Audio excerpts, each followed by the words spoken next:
Qu'est-ce que c'est l'hypnose? Alors je propose de vous faire profiter de cet après-midi où je suis avec plusieurs collègues hypnothérapeutes qui sont regroupés au sein d'Hypnosia. Hypnosia, c'est une association de thérapeutes, d'hypnothérapeutes comme moi. Et je suis ici avec eux pour une après-midi sous le soleil où on va faire de l'intervision et parler de notre activité de thérapie. Et je vais interviewer quelques personnes pour leur demander finalement pour eux en tant que thérapeute, qu'est-ce que c'est l'hypnose. Et puis après, je ferai une petite conclusion pour vous dire selon moi, qu'est-ce que c'est l'hypnose. Ok, alors je suis ici avec Sandrine Battenant, ravie de te rencontrer Sandrine. Tu es aussi hypnothérapeute comme moi. Oui. Et alors comme je pose aussi la question aux autres collègues, pour démystifier un petit peu l'hypnose, qu'est-ce que c'est pour toi l'hypnose? L'hypnose pour moi c'est faire croire quelque chose à son cerveau, faire croire une histoire à son cerveau, et quand on est au bon endroit, quand on a pris le bon ascenseur, on lui fait croire quelque chose. Pour lui c'est quelque chose qui est acquis et ça va ensuite changer tout le vécu de la personne et changer toute sa perception de ce qui peut se passer avant. C'est ça. Et donc ça peut servir à quoi par exemple? Sur quoi tu travailles comme thématique? Alors, ça peut être plein de choses, ça peut être des peurs, ça peut être un accouchement qui s'est mal passé, ça peut être un trauma, ça peut être vraiment plein de choses. Ok. Il n'y a pas de limite, je pense. Ok, super. Merci beaucoup Sandrine pour ces explications. Merci Eric, merci. Alors j'ai la chance d'être avec Candice. Candice, c'est un plaisir d'être ici. C'est toi qui organise ce chouette barbecue. Oui. C'est toi qui as créé Hypnosia. Réunion d'équipe. Hein. Voilà. Oui. Est-ce que tu peux nous dire qu'est-ce que c'est Hypnosia en quelques mots?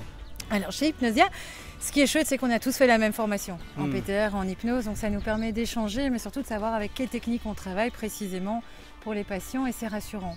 Quand j'ai les personnes au téléphone la première fois, je peux leur expliquer comment va se passer la première séance, ce qu'on va prendre en charge, ce à quoi ils peuvent s'attendre, et puis aussi, et c'est très important, à qui ils vont avoir affaire.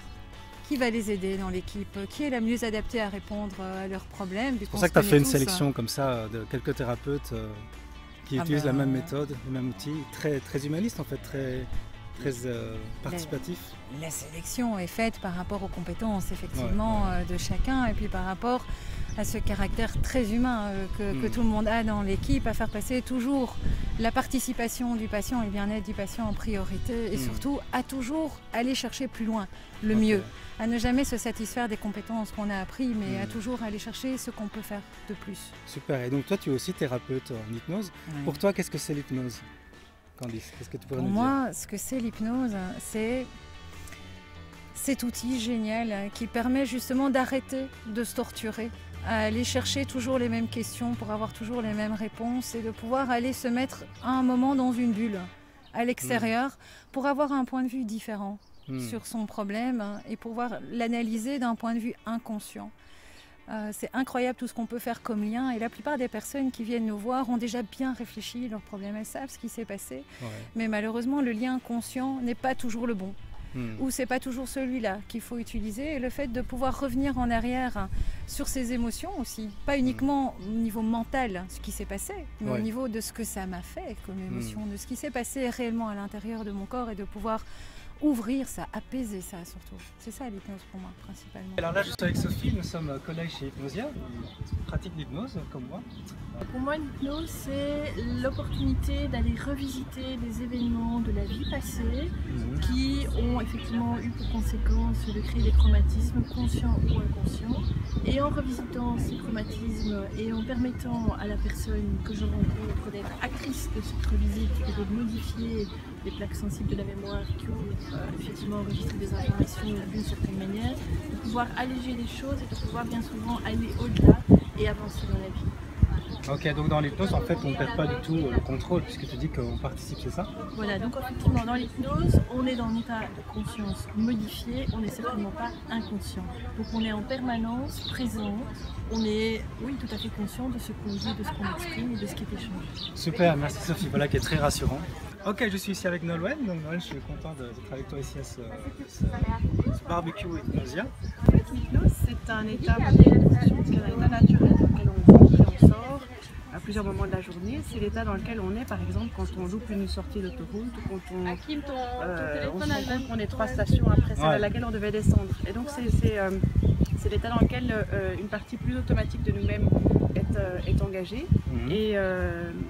Et en fait, donc c'est un état assez banal finalement. C'est un état tout à fait naturel dans lequel on est davantage présent à certaines sensations. Là, je suis toujours dans ce barbecue d'Hypnosia et je suis avec Marie qui est aussi une collègue.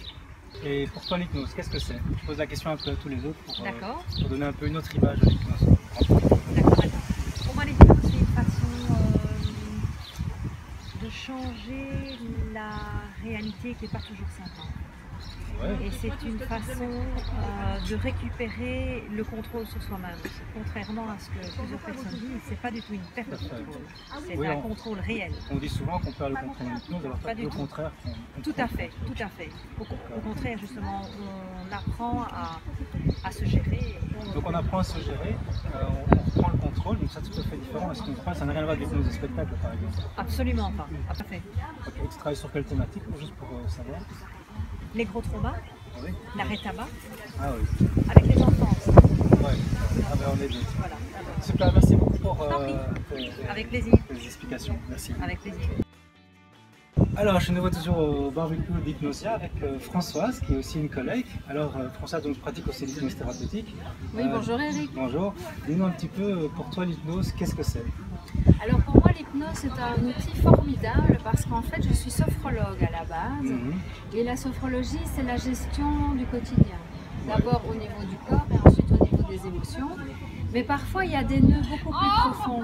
Et là, la sophrologie a ses limites.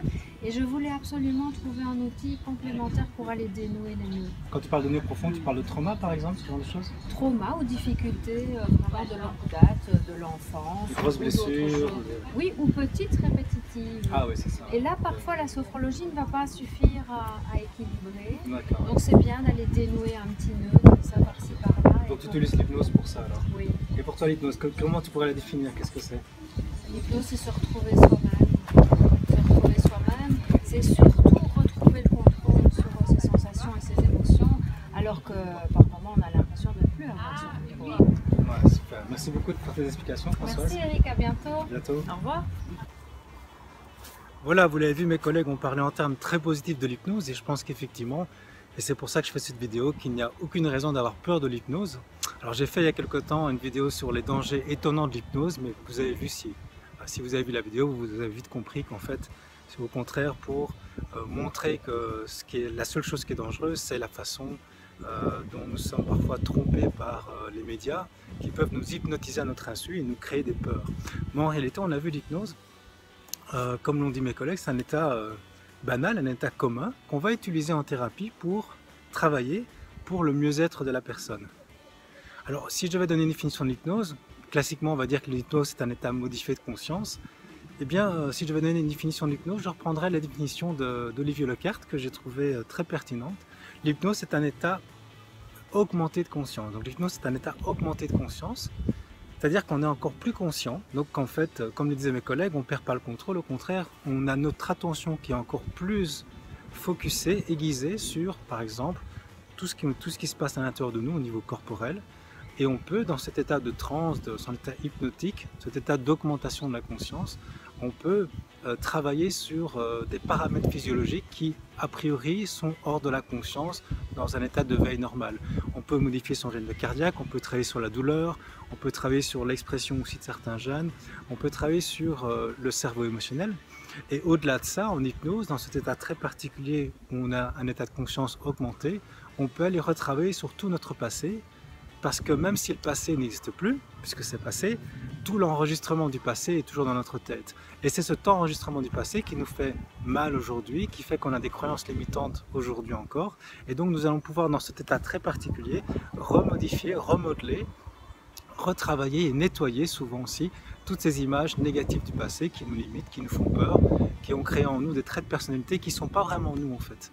Donc je pense que c'est au contraire un état duquel il ne faut pas avoir peur, mais au contraire, c'est un état de puissance en fait, que nous avons tous et qu'on peut entraîner.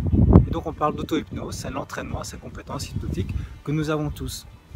Donc je vous invite à avoir ce regard positif, vivifiant et même enthousiasmant de l'hypnose. Être un rebelle sans se mettre à genoux, comme une étincelle dans ce monde de fous. Être un rebelle sans se mettre à genoux, comme une étincelle dans ce monde de fous.